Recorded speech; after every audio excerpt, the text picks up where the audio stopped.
Next ke year, they set Malaysia, sail terus for kemudian Australia on lanjutkan another melalui smuggler's boat boat.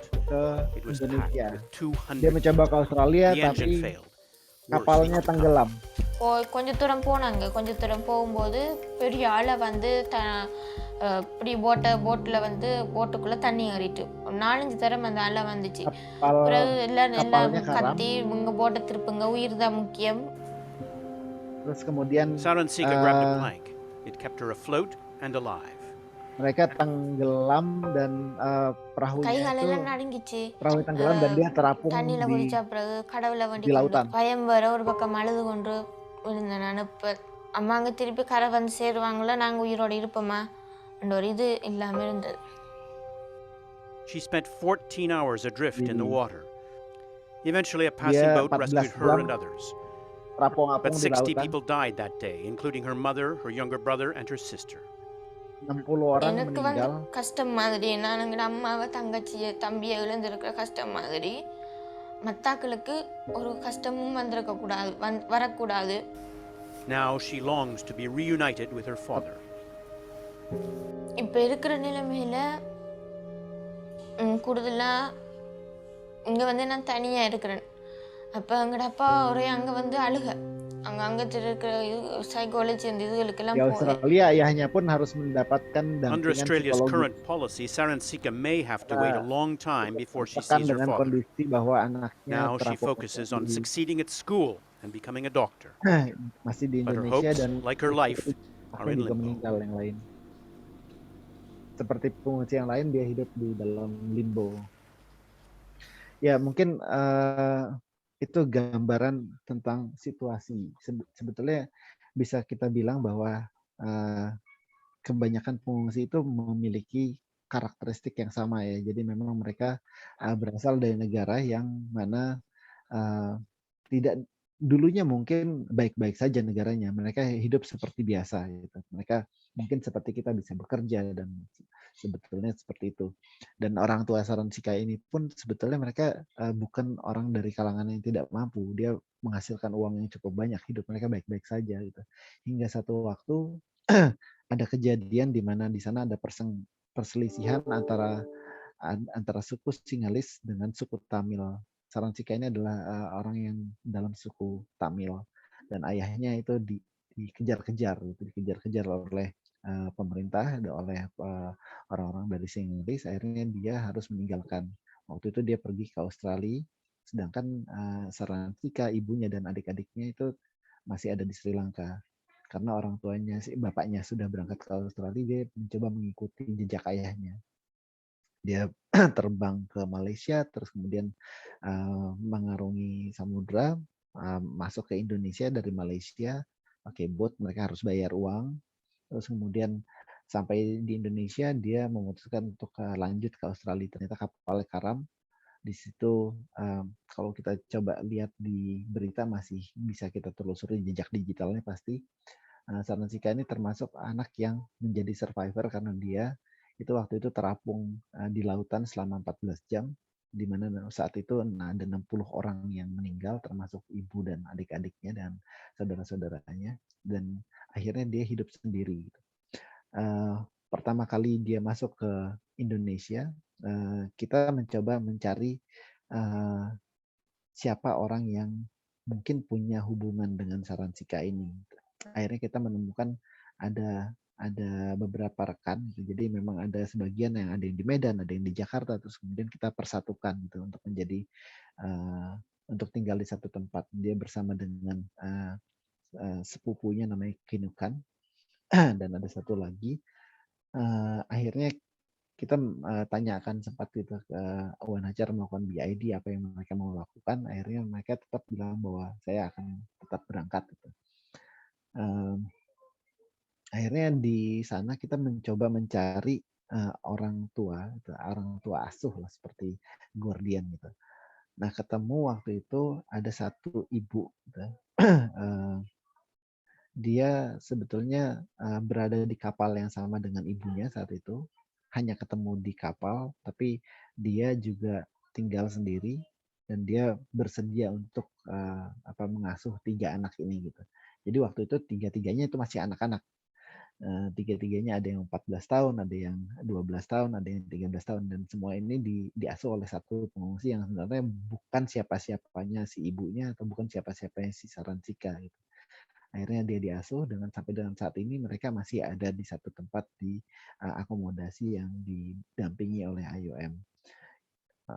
Jadi ya memang ceritanya berbeda-beda ya kalau misalnya kita bicara masalah pengungsi dari uh, Afghanistan, pengungsi dari Somalia, memang karakteristik konflik di daerah masing-masing itu berbeda satu sama lain. Tapi satu kesamaan adalah mereka tadinya hidup biasa-biasa saja, dan konflik yang membuat mereka harus atau terpaksa meninggalkan negara asalnya karena memang tidak ada lagi namanya keamanan di sana. Gitu.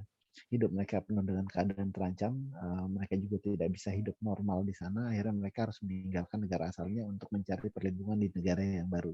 Hanya saja kondisinya kadang-kadang agak sedikit tragis ya. Dulu mungkin balik ke 10 tahun yang lalu ya.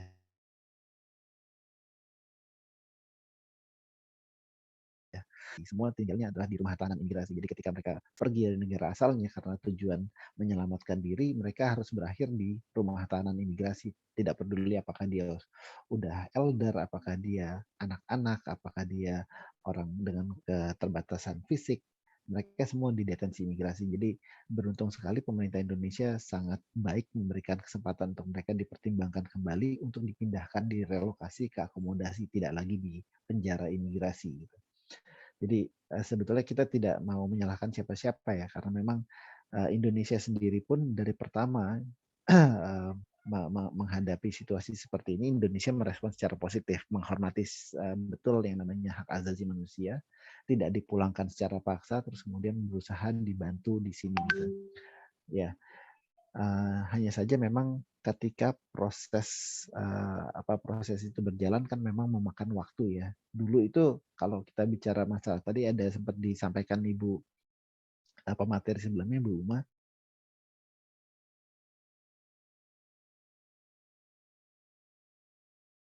disaster ada juga yang disebabkan man-made disaster. Sebenarnya kalau di kita sendiri memang ada beberapa definisi dan kita mendefinisikan agak sedikit berbeda. Kalau di bahasa Inggris sebenarnya pengungsi dalam negeri akibat natural disaster seperti itu kita sebutnya internally displaced people, dan untuk pengungsi luar negeri kita sebutnya refugees atau asylum seeker.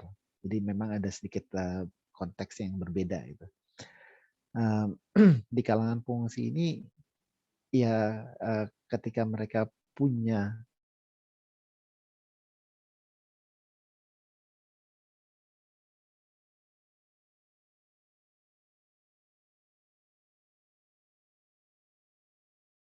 full living condition itu tidak hanya dialami di negara asalnya saja, tapi di perjalanan juga sampai di negara transit. Nah, tidak selesai sebetulnya karena nanti ketika mereka di negara tujuan, mereka juga akan mengalami stres-stres tertentu. Ada yang namanya xenofobia, itu penolakan dari warga asli di sana itu. Jadi ada diskriminasi kepada mereka itu. Dan itu mungkin saja terjadi. Jadi kompleks sekali ya kalau bicara masalah situasi yang mereka di Indonesia saat ini. Ya, tadi saya sempat sampaikan bahwa ada penantian yang sangat lama, bahkan ada yang harus menunggu di tahanan, sementara di tahanan imigrasi, terus kemudian mereka tidak boleh bekerja. Gitu. Mereka dulu tidak boleh bersekolah, tapi kalau sekarang kita sudah berhasil waktu itu melakukan advokasi bersama-sama dengan teman-teman dari KPAI, dengan teman-teman dari UNHCR, teman-teman dari Save the Children, dan banyak institusi yang lain ikut membantu. Akhirnya Sesjen dari Kemendikbud saat itu memberikan surat edaran yang bunyinya adalah memperbolehkan anak fungsi untuk ikut ke dalam pendidikan formal. Gitu. Walaupun haknya berbeda sedikit dengan anak-anak lokal, gitu. Ada perbedaan sedikit, tapi mereka diperbolehkan untuk ikut. Ya hal-hal ini yang bisa kita bilang bahwa pemerintah Indonesia sudah sangat banyak kontribusinya terhadap fungsi-fungsi yang saat ini berada di Indonesia. Tapi memang kalau kita melihat di berita saat ini, banyak yang kita lihat mereka melakukan demonstrasi, melakukan mungkin ada yang bahkan yang seperti anarkis di waktu itu di Pekanbaru. Ya memang itu karena kondisi psikologis yang mereka hadapi itu berbeda sekali. Jadi kita tidak bisa langsung serta-merta menyalahkan mereka. Kenapa sih mereka seperti itu kok nggak tahu terima kasih? Ya karena situasi stressful yang sangat luar biasa itu membuat mereka itu mungkin tidak bisa memikirkan apa hal yang lain yang bisa mereka lakukan gitu. Akhirnya mereka memutuskan untuk berdemonstrasi, terus melakukan aksi-aksi yang dimana mencoba menarik perhatian publik ataupun bahkan dunia internasional bahwa kita itu tidak dalam kondisi baik-baik saja. Tolong perhatikan kita, tolong bantu kita untuk mendapatkan negara ketiga. Jadi memang tujuannya itu adalah itu. Jadi terlepas dari apa yang sudah diberikan oleh IOM, itu tidak merasa nyaman karena memang itu bukan tujuan mereka. Gitu. Mereka ingin hidup seperti normal, seperti manusia biasa, ingin ditempatkan di negara yang baru dan menjalankan hidup seperti biasa. Gitu. Itu kurang lebih gambaran kehidupannya mereka ya. Kalau misalnya teman-teman mau tanya, di sini sebetulnya ada teman-teman dari Save the Children yang sudah pernah menangani juga, ada teman-teman dari Pulih juga udah sering menerima gitu. Teman-teman yang saya pikir ada beberapa yang sudah pernah mendampingi fungsi juga, dan dari IOM yang lain ada Mas Nando, ada Mura yang juga sekian lama mendampingi pengungsi, jadi bisa kita saling share aja gitu, saling ngobrol aja ya dengan situasi mungkin agak sedikit informal gitu. Ya, monggo kalau ada yang mau bertanya, itu di chat ada beberapa pertanyaan ya. Baik teman-teman, ada hal lainkah yang ingin mendapat jawaban dari IOM? Mumpung Pak Chandra ada di sini. Saat ini saran Sika nih ada pertanyaan dari Ibu Resti ya, dari DP3 Kota ini. Ya, saran Sika apakah Mas udah bekerja atau sekolah?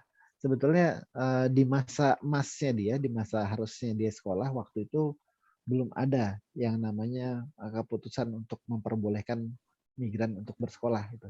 Saat itu dia waktu itu datang umur 12 tahun atau 13 tahun, dan sekarang sebenarnya sudah 20 tahun lebih. Jadi sudah tidak lagi anak-anak ya sampai dengan saat ini. Jadi dia dari 2012 datang sampai 2022 sekarang itu masih belum waktu itu belum cepat ikut sekolah, tapi memang kita dari IOM ketika masih belum ada izin sekolah, kita mencoba membuat kegiatan-kegiatan terstruktur, pembekalan bahasa Inggris, pembekalan bahasa Indonesia, yang akhirnya membuat si Saransika udah cukup fasih sebenarnya sekarang bahasa Inggrisnya itu. Oke, baik. Kalau bekerja belum boleh memang. Saat ini belum dikasih izin. Oke, ya. Baik, artinya kalau kita lihat dari kasus ini ya, bahwa pendampingan memang dia sangat komprehensif gitu, sampai memastikan bahwa anak ini memang punya masa depan gitu kan ya, nggak setengah-setengah gitu kan. Dan artinya itu tadi juga bahwa apa yang di awal teman-teman bilang bahwa kalau mendampingi pengungsi itu terkait dengan waktu. Memang ternyata waktunya bisa sangat panjang gitu kan, sampai bisa memastikan kalau dia sampai reunifikasi kan, bagaimana kalau misalnya masih ada keluarganya, dipastikan bahwa dia bisa berkumpul kembali gitu kan, kemudian bagaimana masa depannya juga masih menjadi tanggung jawabnya teman-teman IOM gitu ya, sampai mereka bisa mandiri gitu ya, mandiri bisa mandiri untuk menata hidupnya kembali itu ya, sampai situ kali ya, baru mungkin intervensinya selesai gitu. Nah, mungkin sedikit klarifikasi ya, kalau tanggung jawab sebetulnya tanggung jawab utama itu di pemerintah ya, dimanapun fungsi tinggal sebetulnya itu adalah state obligation. Jadi sebetulnya itu adalah tugas pemerintah, dan IOM sebetulnya tugasnya adalah membantu pemerintah Indonesia untuk merespon gitu ya. Jadi memang ada banyak kesalahpahaman di sini. Jadi banyak pemerintah Indonesia berpikir ini adalah tanggung jawabnya IOM. Sebetulnya IOM itu adalah organisasi internasional yang mencoba membantu saja gitu. Satu waktu misalnya pemerintah Indonesia tidak menginginkan IOM ada di Indonesia, sebetulnya bisa gitu. Jadi bisa aja ya, tiba-tiba pemerintah Indonesia stop, IOM tidak boleh ada di sini, UNHCR tidak boleh ada di sini. Artinya memang akan menjadi tugas pemerintah sendiri. Tapi kan Mas kalau untuk pengungsi itu kan seperti yang Mas Daldi bilang bahwa pengungsi itu kan situasinya dia nggak punya warga negara, dia tidak menjadi warga negara manapun. Ketika pada posisi ini maka tidak ada pihak yang bertanggung jawab penuh atas layanan dasarnya, ya kan? Nah, IOM kan berarti memastikan bahwa dia sampai dapat warga negara itu ya baru selesai intervensinya. Atau selama dia menjadi pengungsi itu, artinya dia belum menjadi warga negara manapun, maka itu menjadi tanggung jawabnya IOM. Tapi kalau dia sudah dapat satu warga negara, maka itu kan beralih menjadi tanggung jawabnya negara yang mengakui dia sebagai warga negara, gitu ya. Sampai segitu kan, maksud saya supaya jelas batasannya gitu loh. Jadi sebenarnya bisa saya kembali sedikit ya. Kalau misalnya ada orang yang memutuskan untuk mengungsi gitu. Terus kemudian mereka berada di tempat itu tidak ada IOM. Bisa jadi itu tidak ada IOM. Jadi memang itu adalah kalau di hukum internasionalnya gitu, itu menjadi tanggung jawab negara di mana pengungsi itu tinggal. Ya. Jadi itu adalah tanggung jawab Indonesia. Tapi Indonesia sendiri dalam hal ini gitu, terutama di Indonesia itu ada perjanjian bilateral antara Indonesia dengan Australia dan meminta IOM sebagai implementing partner untuk membantu. Gitu. Jadi memang kita diundang oleh pemerintah Indonesia. Jadi beda ya. Jadi duty bearer-nya siapa itu cukup jelas. IOM itu sebenarnya bukan yang bertanggung jawab, tapi IOM mencoba membantu Indonesia untuk menjalankan fungsi itu. Gitu. Oke, kata kuncinya membantu ya. Tapi kadang-kadang itu pada minta nomor kontak IOM. Oh iya boleh. Kan pengungsi sendiri sebenarnya banyak yang salah paham ya. Dia berpikir bahwa tanggung jawabnya IOM. Dan itu ada dua lembaga sebetulnya. Jadi satu lembaga namanya UNHCR. Jadi memang UNHCR ini lebih kepada proses resettlement-nya. Jadi memang mereka lebih ke membantu proses administrasinya, membantu mencarikan negara ketiga dan lain-lain. Sedangkan IOM itu lebih kepada logistical support. Jadi sebetulnya IOM fungsi utamanya itu ketika perjanjian bilateral ini terjadi, tujuannya adalah IOM membantu logistical support dalam penanganan pengungsi. Jadi artinya kalau mereka butuh shelter IOM kasih, itu kalau mereka butuh makan minum coba IOM bantu untuk fasilitasi. Terus kemudian kalau misalnya ada yang sakit butuh obat, butuh dokter, tolong dibantu. Nah seperti itu. Jadi ada banyak kekeliruan yang dipahami oleh pengungsi. Jadi mereka berpikir bahwa kita itu adalah ibunya, gitu. Kita itu adalah bapaknya yang tanggung jawab atas kami itu kamu gitu. Padahal tidak betul. Oke, baik. Terima kasih Pak Chandra. Teman-teman lain ada hal lain yang ingin diperjelas atau yang membutuhkan informasi yang cukup komprehensif, silakan. Ya, tadi itu ada yang menanyakan kontak itu udah di-share dikasih nomor Zaldi ya. Oke. Ada lagi kah? Bisa raise hand? Mas Chandra, ini dari Bu Resti. Mas Chandra, bagaimana dengan perbedaan budaya dan kebiasaan makan mereka? Pasti ya di awal-awal itu culture shock pasti ada gitu. Jadi mungkin mereka biasanya makan roti dikasih nasi mungkin nggak merasa nyaman dengan itu. Tapi dengan berjalannya waktu banyak dari mereka yang sudah ya ada yang namanya ini kan mulai beradaptasi dengan makanan-makanan di Indonesia. Nggak heran lah kalau misalnya ada pengungsi yang makan nasi goreng terus rendang itu udah nggak heran sebenarnya saat ini. Kalau di awal-awal memang ada mereka agak kurang begitu nyaman dengan makanan-makanan yang mungkin tersedia di Indonesia.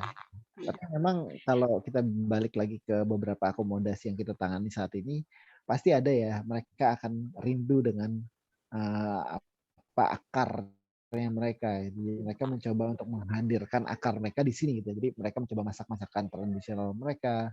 Mereka coba rayakan hari-hari besar di negara asalnya mereka. Kalau misalnya di Sri Lanka tuh mereka punya kegiatan-kegiatan itu mereka biasanya coba buat di sini juga itu.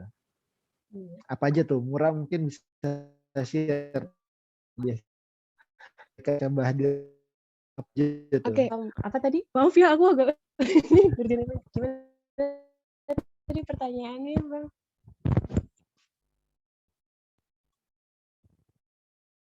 Halo? Di Halo, negara suara saya asal terdengar kah? Cerita Alina tadi kan bantuan di Lok Somawe itu banyak beras, ternyata pengungsi nggak makan beras. Oh, iya, oke.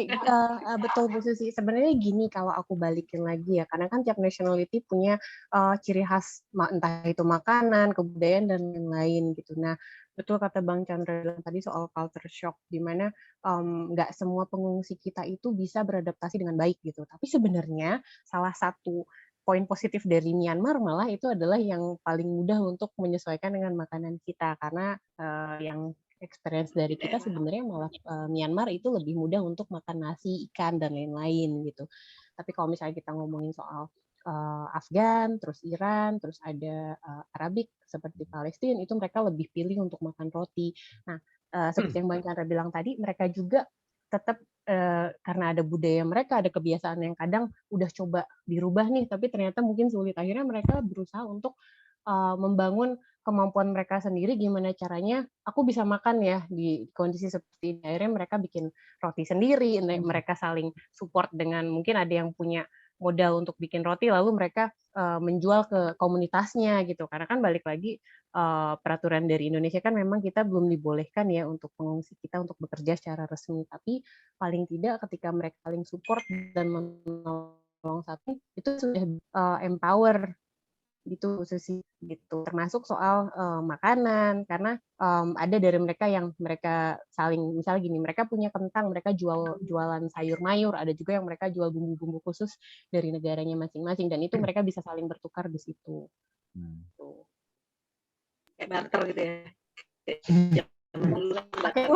Karena ayam kan tetap membantu dengan ini dasarnya, kebutuhan dasarnya, tidak dengan nominal yang besar, tapi dengan perhitungan itu sudah sekitar sini. Baik. Gitu. Baik teman-teman, apakah masih ada? Ini penasaran nih aku ya, Mas Chandra khususnya. Apakah mereka yang mulai memasak mereka dilibatkan di apa ya, dapur ini ya, supaya mereka juga makannya sesuai dengan mereka gitu, disesuaikan gitu, sesuai kebutuhan gitu ya.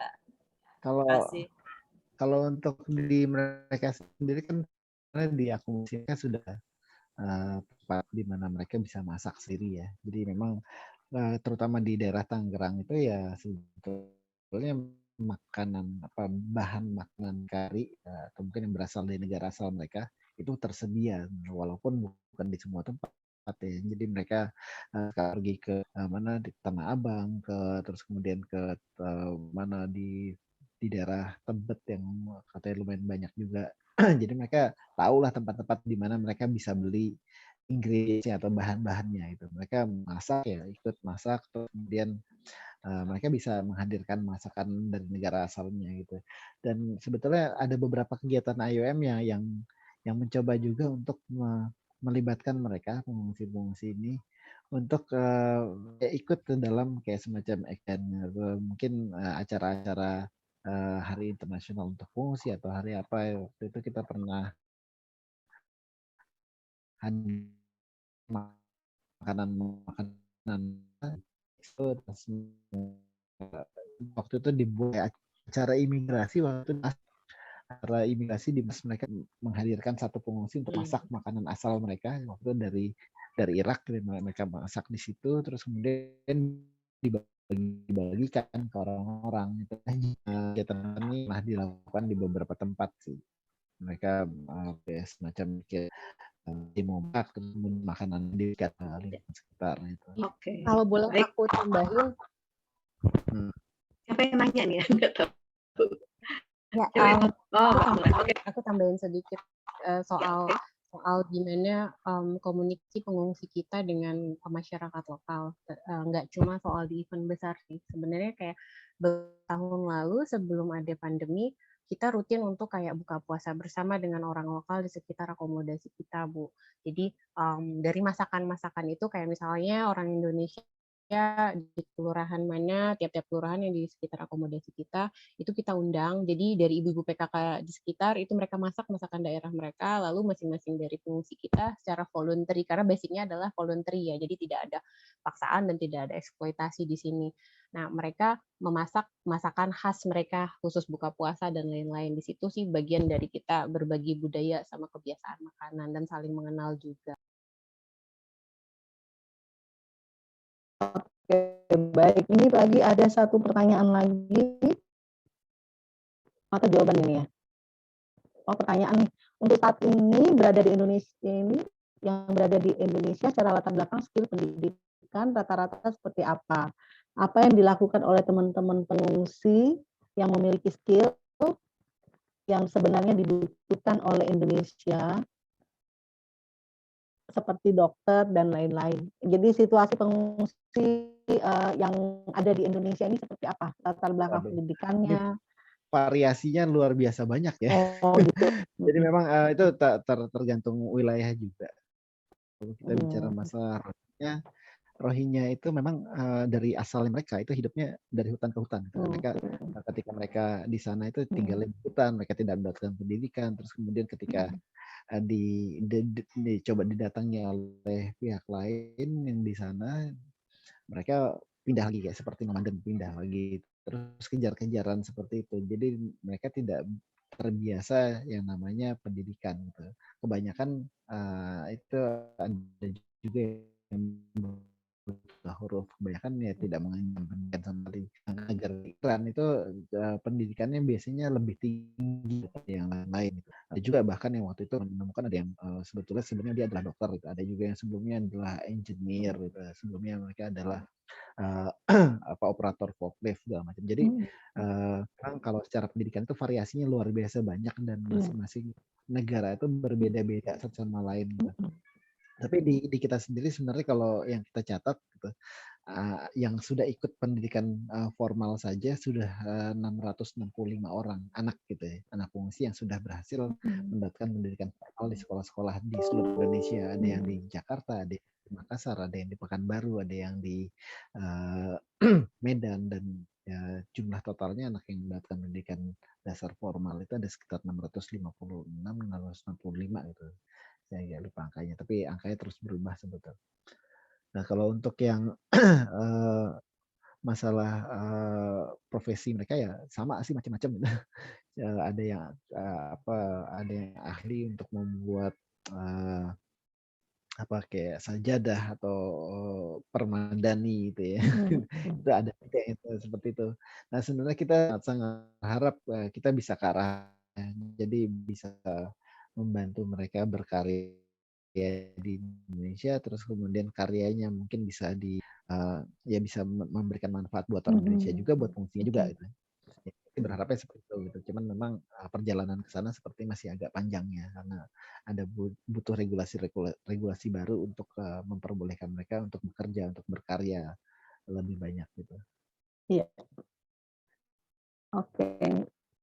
Baik, teman-teman, masih adakah? Sekarang udah jam berapa nih? 15.12. Oke. Di sini nggak kelihatan karena saya full screen. Oke, 15.12, setengah 4 kita akan akhiri ya, sesuai dengan jadwal yang harusnya jam 3 tapi molor jadi setengah 4. Masih bisa ya Sydney sebagai timekeeper. Oke, karena kita akan ada menampilkan evaluasi teman-teman, kemudian RTL, dan itu juga mungkin bisa jadi tanggapannya teman-teman IOM juga ya, dan PUPA sebagai penyelenggara. Oke, baik teman-teman, tidak ditutup ya, tapi kita coba melangkah ke hasil evaluasi dan RTL-nya, dan ini juga memungkinkan nanti ada respon dari teman-teman IOM, gitu ya, sepakat ya. Oke, saya akan share screen hasil lembar evaluasi yang sudah teman-teman isi. Bagaimana hasilnya? Oh, baru 16 yang merespon ya. Oke, baru 16 yang merespon. Kita cek 17. Ya, kita tercatat 25 ya, kita tim 17 ya sudah 50%, nggak apa-apa ya. Oke, kita lihat teman-teman bisa lihat hasilnya? Bisa. Bisa, oke ya. Ada 17 lembaga. Oke, apakah materi yang diberikan sesuai dengan harapan Anda? Alhamdulillah 100% sesuai. Oke, baru 17 tapi ya. Oke, apakah materi yang diberikan mudah untuk diterapkan? Oke, 100% mudah dimengerti. Oke. Apakah ada materi baru yang Anda pelajari dalam pelatihan ini? Jika iya, mohon sebutkan. Nah, ini banyak sekali ya. Mengenal fungsi emosi, psychological first aid, kemudian counseling, situasi pendampingan, cara menghadapi klien, situasi semua. Ini ada lagi. Hampir semua materi baru bagi saya. Oke, nggak apa-apa.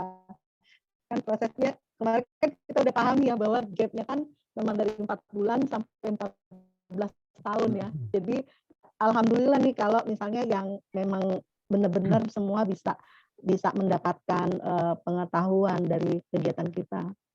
Pengertian pengungsi, suaka, migran, oke, tentang keterampilan konseling, kemudian adanya LBH untuk penanganan pengungsi, keterampilan mendampingi pengungsi, terkait sistem rujukan, oke.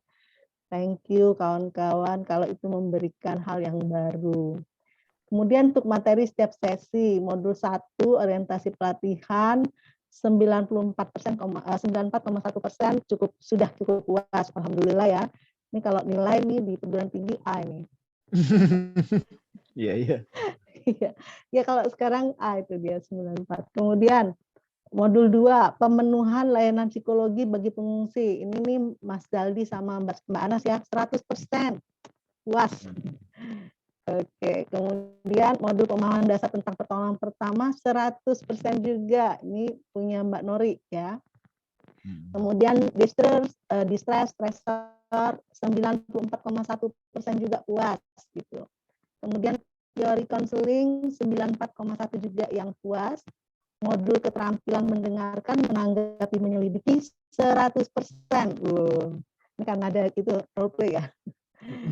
Kemudian pagi tadi identifikasi kasus dan membuat rujukan 94,1% puas, alhamdulillah. Oke, nomor 8 wawasan tentang faktor-faktor kunci yang motivasi emosi 94,1% juga puas. Modul rencana tindak lanjut ini yang sebenarnya yang kita sedang lakukan nih, udah dinilai sama teman-teman ya 94,1%. Oke. Keseluruhan modul menurut teman-teman kan ini apa range ya dari 1 sampai 5, 58,8% itu mengatakan menilai itu 5 ya, 5 artinya ya sangat puas, sangat baik gitu ya. Oke, kemudian metode pelatihannya 52%. Kalau ini tadi 58, kalau ini tadi 52%. Itu range-nya baik sekali dan baik gitu ya. Oke, berarti kita masih B lah ini. Kemudian rekomendasi metode pelatihan yang ingin Anda usulkan. Oke, kita cek. Mungkin studi kasus. Oke, terus diselenggarakan secara offline. Iya. Kemudian ya metode offline sangat lebih efektif. Cukup sudah oke. Pelatihan menghadapi konflik, nah itu. Kemudian mungkin lebih mantap bila dilakukan secara offline. Oke. Pelatihan terkait penanganan korban trafficking. Nah ini sudah Ibu Bapak tahun lalu kita lakukan ini bersama LM. Ya Pak Chandra ya. Tahun lalu kan kita ini udah ke sini. Ini kan karena makanya lanjutan Bapak Ibu. Sebaiknya sebelum memberikan materi kami diberikan film dokumenter atau foto-foto kejadian pengungsi serta pendampingan. Oke. Berarti dikasih ilustrasi itu dulu ya. Oke. Kemudian pengalaman IOM dalam menangani pengungsi. Nah ini harapan teman-teman juga nih masukannya. Mungkin sama ya dilakukan secara tatap muka. Role play wawancara sepertinya kurang dapat berjalan dengan baik dengan metode Zoom. Oke, baiklah itu mau offline. Ya, ternyata ya pertemuan secara fisik itu memang lebih baik dibanding semaju apapun teknologi gitu ya. Ternyata ya sentuhan dan ketemu fisik itu memang lebih memudahkan kita untuk berinteraksi gitu ya. Oke, fasilitator dan narasumber. Apakah Anda puas dengan teknik fasilitasi yang digunakan oleh fasilitator?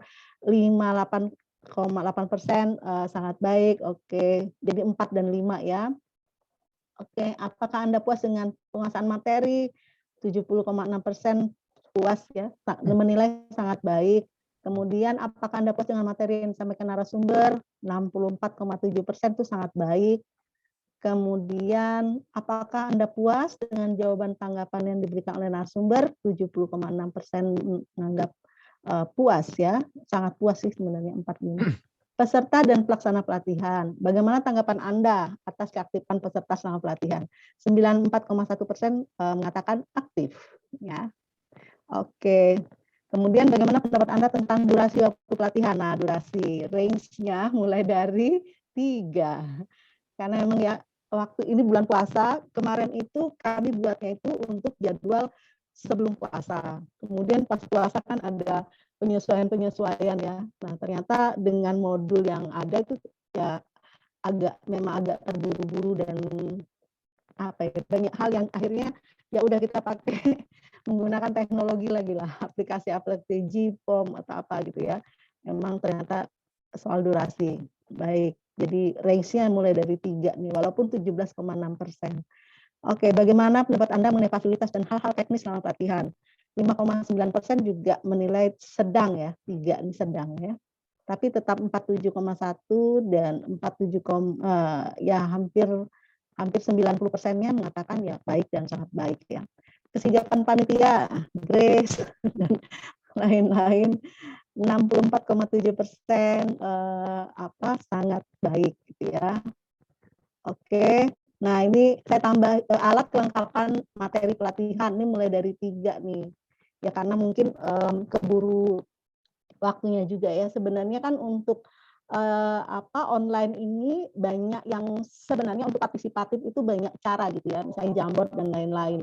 Tapi kan kalau misalnya pesertanya tidak juga tidak atau belum terlalu sering menggunakan alat-alat seperti itu, memang akan menambah waktu sebenarnya. Makanya mungkin kelengkapan materinya jadi agak ya seperti balik ke konvensional sih. Tapi walaupun sudah banyak yang kita coba untuk breakout room dan lain-lain gitu ya. Tapi menurut teman-teman alat kelengkapan itu juga harus menjadi perhatian. Jadi ada yang berang ya 3. Oke, terima kasih. Nah, untuk rencana lanjut 17 respon ini akan menerapkan pendekatan teknologi, membagi materi. Nah, ini lagi yang ketiga nih, adanya pelatihan PFA untuk semua pendamping PTD PA Sidoarjo. Nah, RTL-nya nih. Bisa ditandain nih. Buat Mas Nando. Tolong dicatat. Iya, masa. Ini juga nanti kita tetap kasih ke teman-teman ILM nih, biar bisa jadi catatan ya.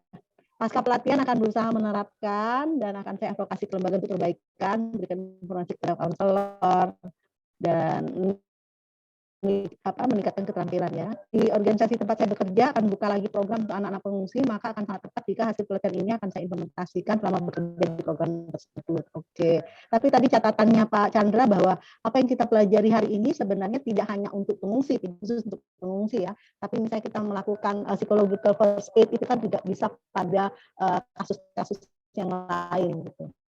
Jadi dimanapun berada ketika ada korban yang membutuhkan, terutama yang P3K-nya, itu kan sebenarnya kita bisa implementasikan, gitu ya.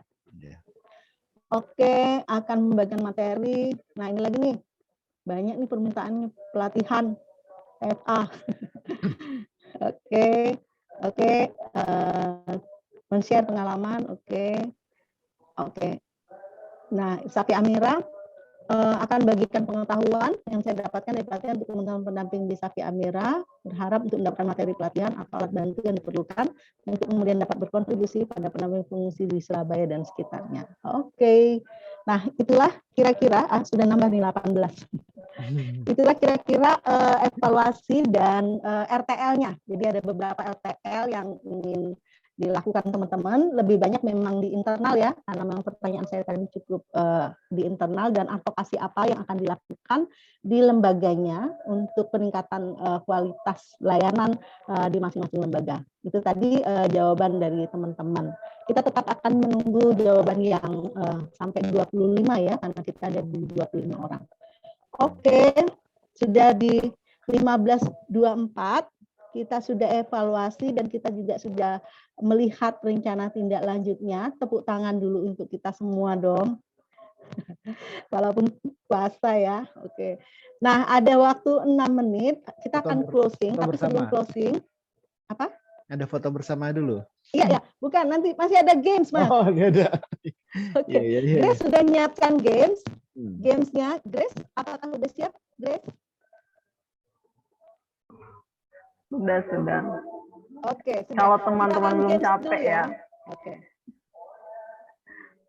Gak apa-apa. Linknya sudah saya kirim di WhatsApp grup ya teman-teman. Oke. Saya stop screen ya, biar Grace bisa lihatkan hasilnya. Ya. Oke, silakan Grace. Ayo main game, siapa yang menang akan pahala. Ya teman-teman, untuk mengakhiri kegiatan kita hari ini, karena tadi juga sudah 3 hari ini sangat melelahkan, biar games yang aku buat juga nggak sia-sia ya, mari kita bermain bersama. Teman-teman boleh klik link yang sudah aku share di WhatsApp group, juga di chat room. Ada banyak pertanyaan yang harus kita jawab bersama-sama untuk menutup pelatihan ini. Jadi buat teman-teman yang perangkatnya mendukung untuk bermain game, mari bermain game terlebih dahulu.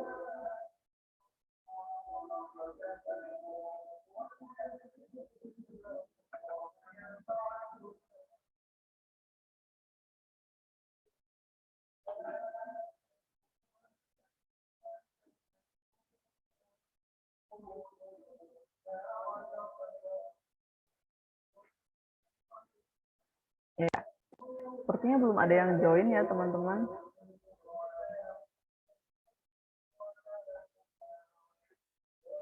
Sudah Kak, sudah ada yang join 3 orang nih saya lihat. Oh iya.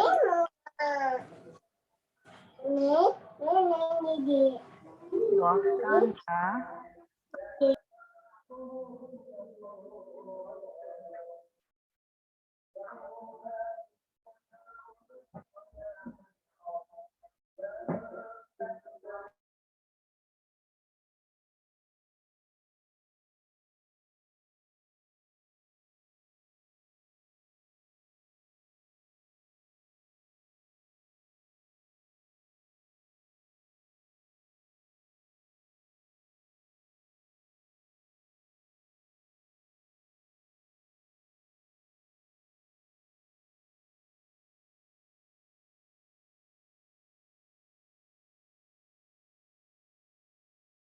Grace, mungkin kodenya langsung dikasih aja.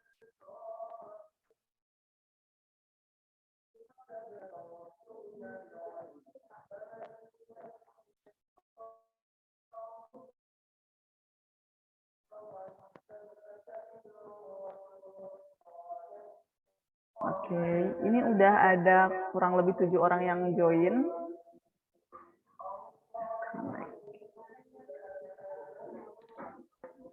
Oke. Ini ada Mas Nando, Mbak Nevi, Mbak Artina, Sydney, Mbak Siti dari Safi Amira, dan Mas Angga. Pak Chandra nggak join? Kesulitan. Oke, teman-teman, sembari menunggu ya. Oke, Mas Fajar sudah join. Teman-teman yang lain diharapkan untuk join ya. Ini sebenarnya kuis-kuis untuk post test kita.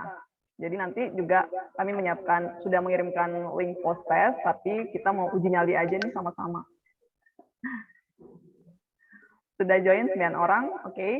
Masih adakah?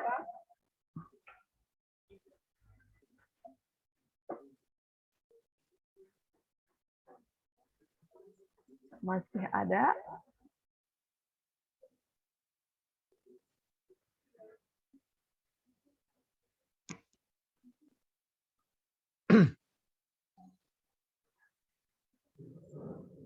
Oke, gimana Yesus?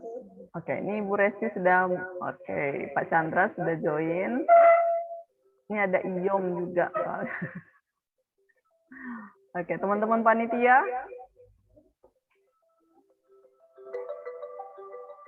Oke.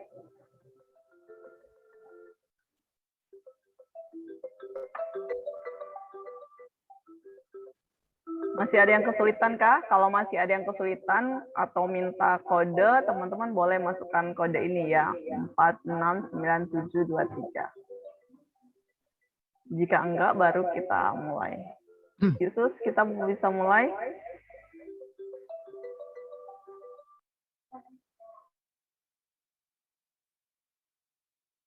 Oke, mulai aja. Kan cuma untuk refreshing aja sih. Oke. Oke. Ini sudah ada 12 orang. Teman-teman, mari fokus sama layar handphonenya ya. Oh ya, ini Bu Berliana. Ditunggu juga teman-teman yang lain ya. Oke. Kita mulai ya, teman-teman. Oh ya. Ini siapa nih? Mas Mbak Ivan. Kalau menang dapat apa? Kalau menang nanti kita hubungin ke IOM. Oh, yang menang boleh buka puasa lebih dulu. Oke. Kalau yang menang biasanya penggantian pulsanya lebih dulu, Mas. Oh iya.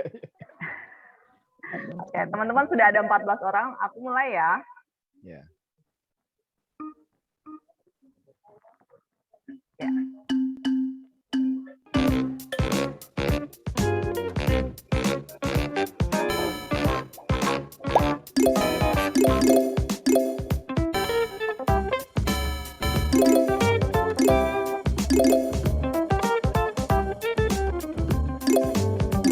Sydney nomor 1. Sydney dikalahkan oleh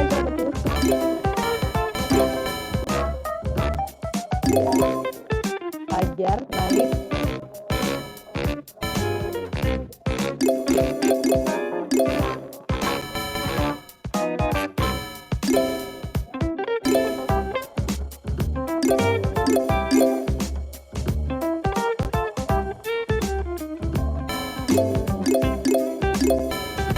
Fajar masih memimpin ya. Disusul Mbak Beriana. Ada Pak Angga posisi 3, Pak Angga turun posisi 4.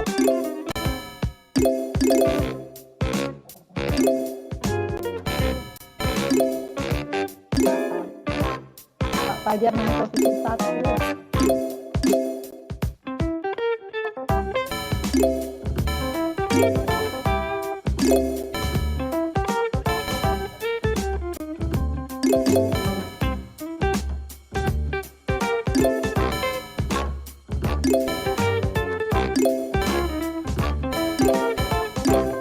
Waduh, Mbak Beriana naik.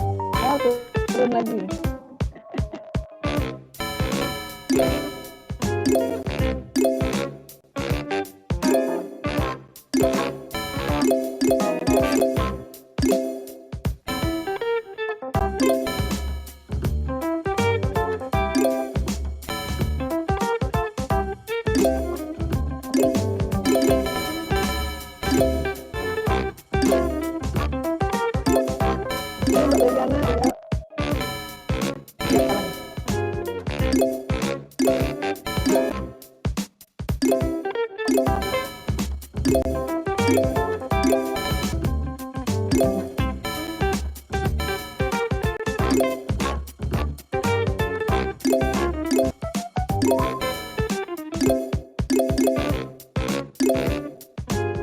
Proses guys. Sapi Amira masih proses. Oke, posisi teratas Mbak Beriana, Mas Fajar, dan Bu Nevi.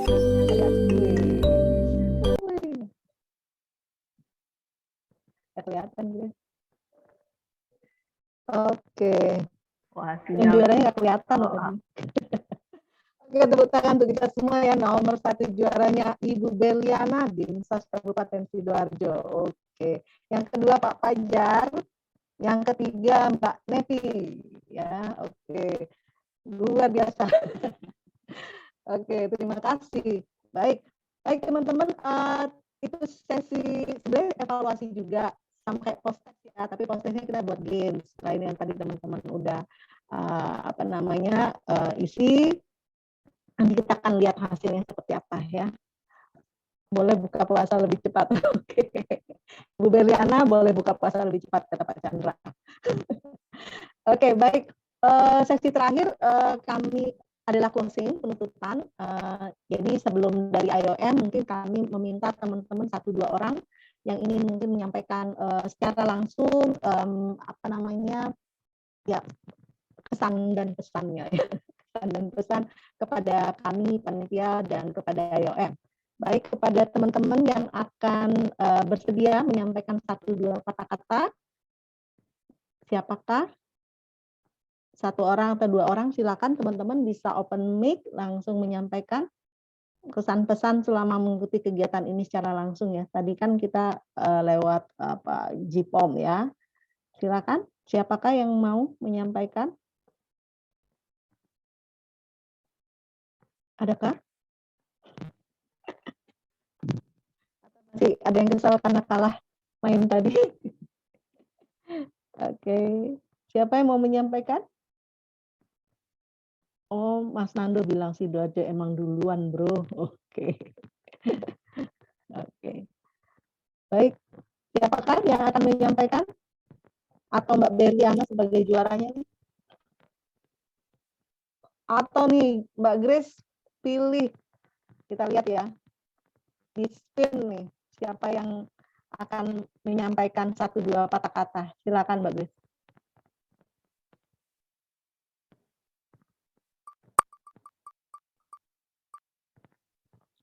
Siap-siap ya. Satu orang karena udah jam 16. Oke, Ilhamna, Mbak Ilhamna, apakah masih di tempat? Mbak Ilhamna, ini dari WCC Balkis Cirebon ya. Mbak Ilhamna ada? Kayaknya nggak ada, Grace. Oke, ulang.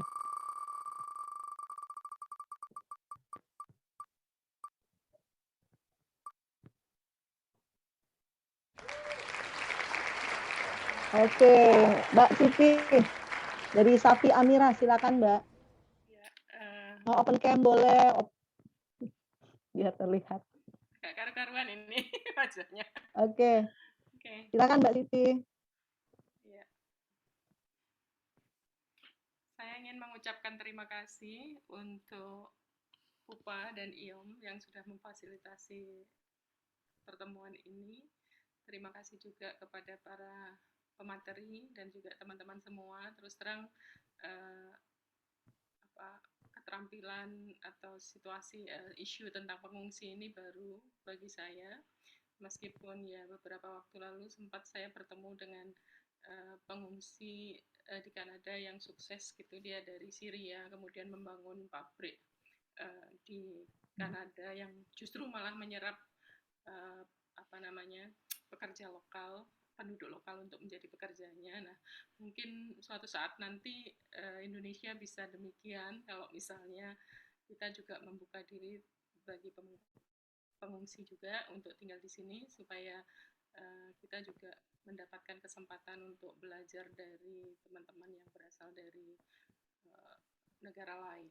Kemudian juga kalau misalnya Indonesia jadi tujuan, mungkin teman-teman ini tidak terlalu lama dalam masa tunggu dan kemudian mendapatkan hal-hal yang impact-nya negatif buat kehidupan mereka. Terima kasih juga buat teman-teman yang sudah aktif, teman-teman yang sudah sharing di pertemuan ini. Mudah-mudahan nanti Safi Amira bisa berkontribusi banyak pada pengungsi, pendampingan pengungsi. Terima kasih. Ya, oke, baik. Terima kasih Mbak Siti, terima kasih untuk teman-teman semua. Closing dari Mas Chandra akan kita lakukan setelah kita foto bersama. Begitukah? Atau closing dulu baru foto bersama?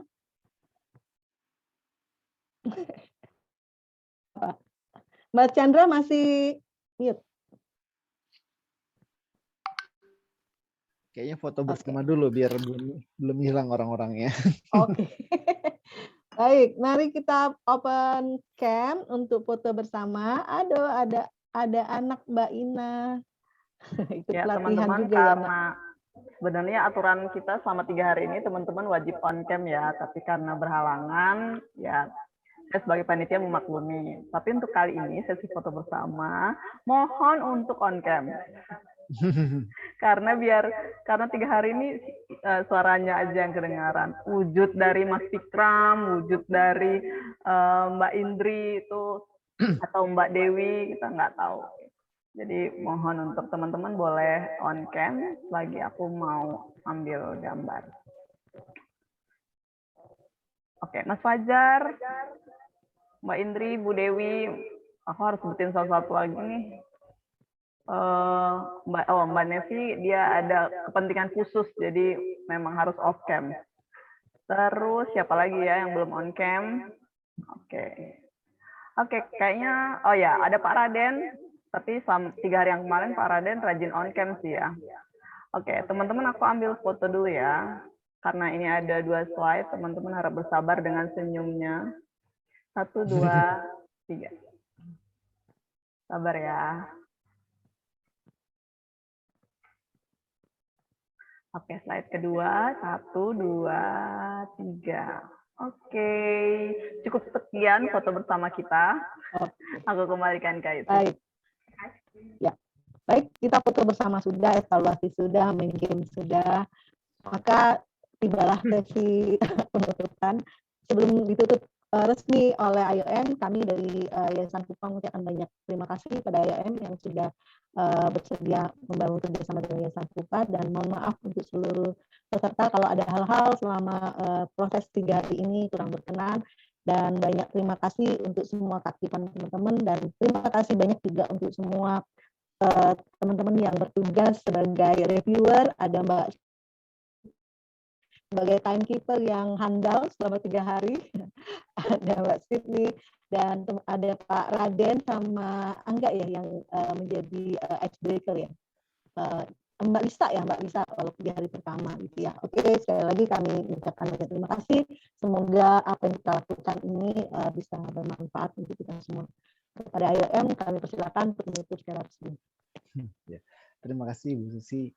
Ya rekan-rekan, ini udah di penghujung acara ya. Jadi memang kegiatan ini dari awal kita sediakan untuk sebetulnya membantu teman-teman untuk bisa menjalankan fungsi teman-teman di organisasi masing-masing. Jadi memang tidak hanya ditujukan kepada fungsi saja, tapi mudah-mudahan ini bisa diaplikasikan ke kegiatan sehari-hari. Mudah-mudahan ini bisa bermanfaat. Saya yakin memang dari awal itu yang namanya sebuah inisiatif dibuat ya pasti ada kekurangan-kekurangannya. Kita mohon maaf dalam itu. Ya kita juga berharap ini bukan jadi perpisahan tapi awal dari pertemuan-pertemuan yang lain, karena dari awal tuh kita menyadari sekali gitu.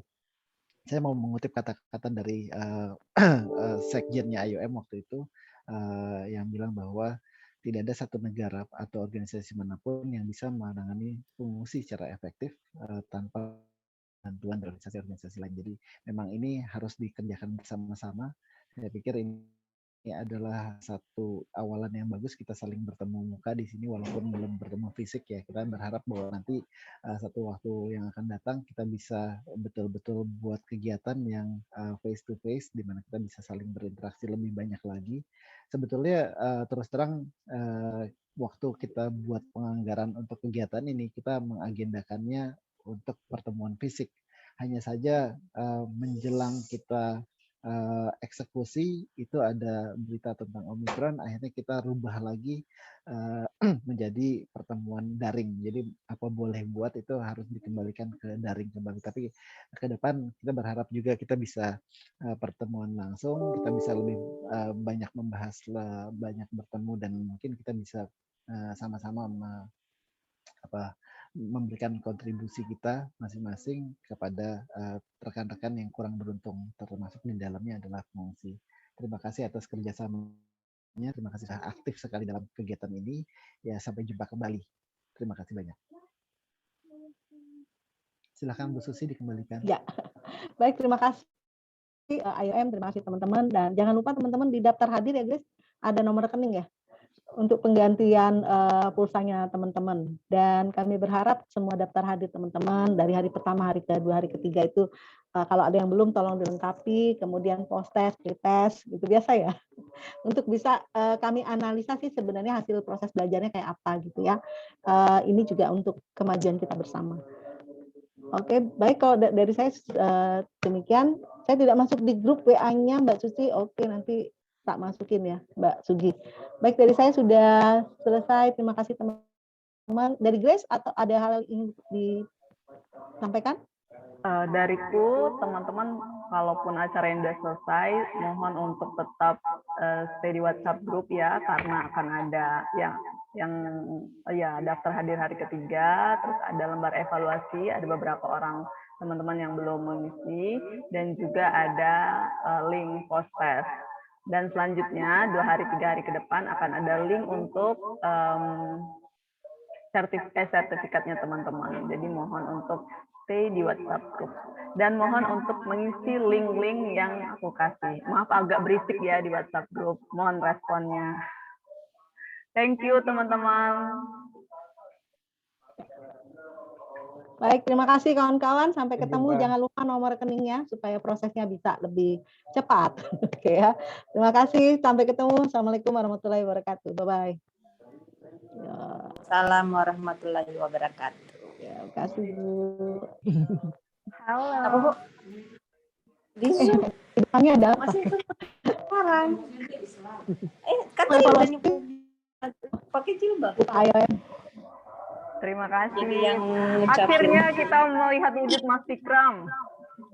Mana? Oh ya Allah. Izin live. Udah hilang lagi tadi. Mau masuk live. Thank you. Salam Mas Kakak. Ihram. Fikram. Salam sama kakak. Ya. Terima kasih teman-teman. Mas Ando, thank you. Sebelumnya saya tutup ya. Ya.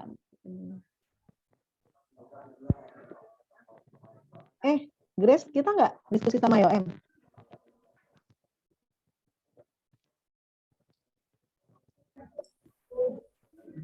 Tidak.